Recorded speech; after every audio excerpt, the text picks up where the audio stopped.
Jadikan Indonesia sebagai contoh toleransi. Assalamualaikum warahmatullahi wabarakatuh. Welcome back my YouTube channel. Kembali di channel gua Riza Sabdra. Sebelumnya apa kabar kalian teman-teman semua? Semoga kalian semua selalu dalam keadaan sehat walafiat, amin ya rabbal alamin. Dan tidak lupa juga saya ucapkan terima kasih yang sebesar-besarnya kepada teman-teman semua yang sudah mensupport dan mengklik video ini. Kali ini kita bakal reaction video dari channel Atanua Media, dimana ada videonya berjudul warga tetangga tak setuju Indonesia menjadi contoh toleransi. Padahal anggota parlemen negara tetangga tersebut ingin menjadikan Indonesia sebagai contoh tetapi ada oknum warganya yang tidak setuju kalau Indonesia dijadikan contoh.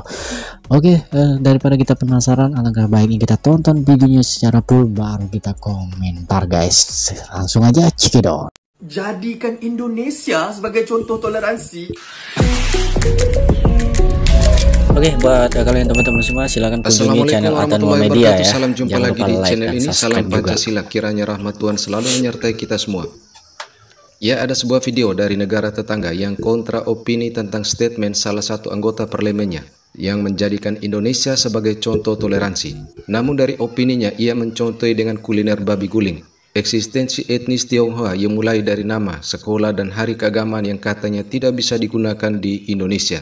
Jadikan Indonesia sebagai contoh toleransi. YP ni tak sedar ke dekat Indonesia mereka amalkan prinsip asimilasi untuk tempoh yang begitu lama. Warga Cina dekat sana tak boleh amalkan langsung budaya mereka. Nama Cina tak boleh, bahasa Cina tak boleh, perayaan Cina pun tak boleh. Lepas tu sampai sekarang tak boleh ada sekolah vernacular. Jadi saya nak tanya, YP Lim masih setuju ke kita patut contohi mereka? Oke, sebenarnya mereka sedang mencari identitas keberagaman di negaranya. Dan dapat kita katakan bahwa pernyataan di video tadi tersebut memiliki sudut pandang yang sempit ketika melihat toleransi hanya dari sisi kuliner yang halal dan haram, serta identitas diri maupun pendidikan dan hari raya keagamaan.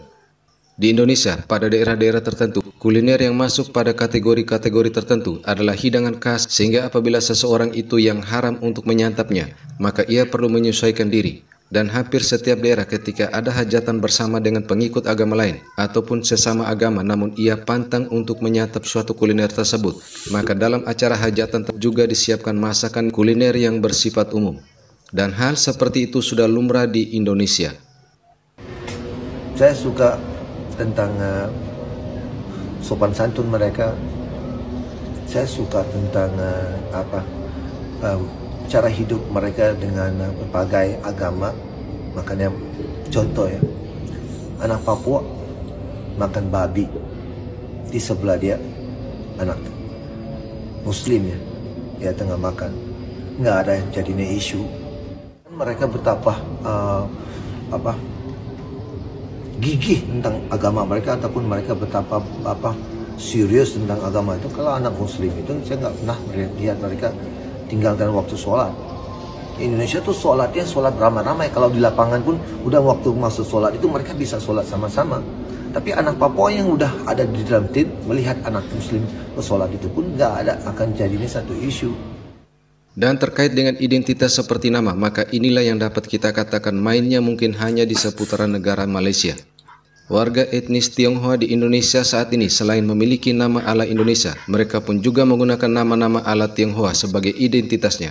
Kemudian ketika berbicara tentang hari raya keagamaan etnis Tionghoa yang menurut beliau tidak bisa dilaksanakan di Indonesia, maka juga kita katakan sudah minim informasi tetapi sok tahu. Apalagi kalau bicara soal pendidikan yang dibanggakan dengan sekolah vernakuler. Hal inilah yang Indonesia tidak ingin terapkan karena dapat merusak persatuan dan kesatuan bangsa. Dan sekolah jenis ini pun di Malaysia sering digugat sebagai salah satu penyebab gagalnya memartabatkan bahasa Melayu dan makin meningkatkan sekat antar kaum. Izinkan saya, kalau kita nak bersatu padu, kita nak bercakap pasal perpaduan, dia mesti dimulakan dengan pendidikan asas daripada kecil, Yang Mak Speaker. Kita je satu-satu negara yang mempunyai pelbagai kaum yang masih lagi ada vernacular sekolah. Sedangkan yang kita katalah kita nak tengok pada Singapura, kemajuan Singapura. Singapura ni telah hapuskan vernacular sekolah ni pada 1985 lagi, Speaker. Kalau hari ini kita berada di sini, Yang Berhormat Ifro, kita ni pemimpin muda, tapi kita tak berani nak buat perubahan terhadap sistem pendidikan negara kita, maka kita sama saja seperti orang lain, Yang Mak Speaker. Kak, gimana sih rasanya hidup di Indonesia? Apakah selain orang India ada yang membuli atau apa? Oke, saya tinggal di Indonesia ini dari lahir. So kalau misalnya mau compare ke negara lain ya karena kita nonton TV dan sekarang mungkin ya saya tinggal di sini. Tapi ini kan belum lama ya tinggal di Malaysia.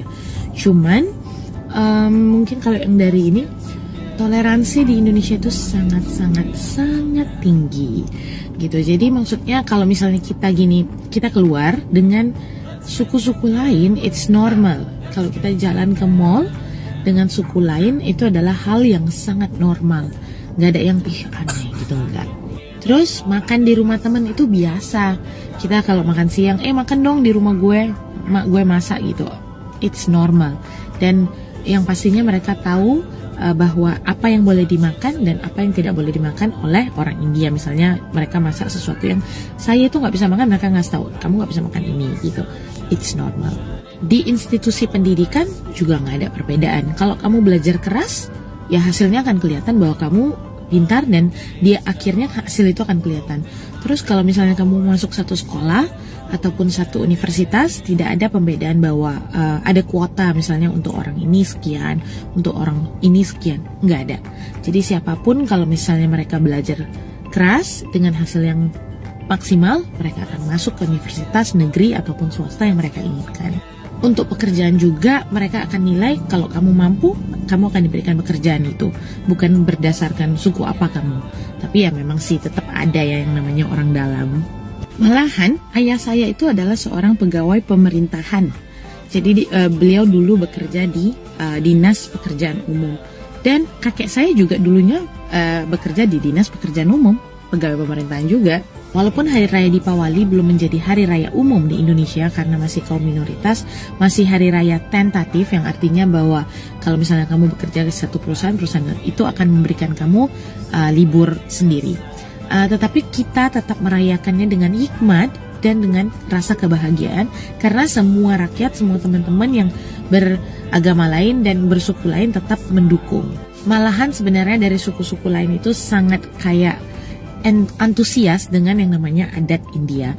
Mungkin apa karena ada peninggalan sejarah India itu besar ya di Indonesia. So as Indian, as suku India, orang Indonesia bersuku India di Indonesia, saya merasa nyaman-nyaman aja dan aman, tentram karena secara simbol juga kita Bhinneka Tunggal Ika, berbeda-beda tetapi tetap satu jua. Terus ada yang tanya, gimana sih sistem sekolah di Indonesia?